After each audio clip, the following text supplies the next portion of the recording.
All right, welcome back, guys. You got the Dragon once again with Dragon Worx, and up on deck here this morning we got this 1986 Suzuki Intruder 700. It's a VS 700 GL.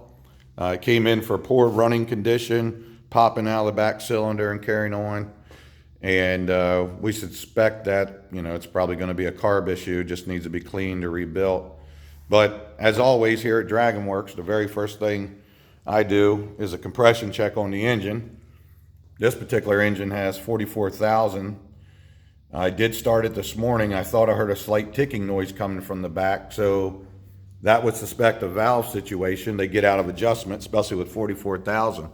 But I was quite impressed here when I did a compression test earlier. So I'm going to also show you my dexterity because I'm holding the clutch with my left knee, the camera with my left hand, and I'm going to start the bike with my right. Let's go.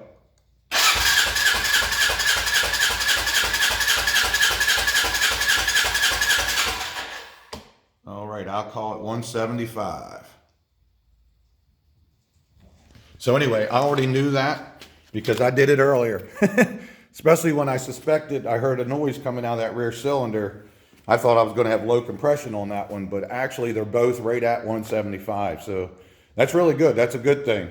So we're back to the carburetor and everything. I'm going to put the plugs back in it and, start it, listen to it again. Now I know that the engine's good. I'll start it, listen to it again and see what's going on. But the back plug was a little sooty.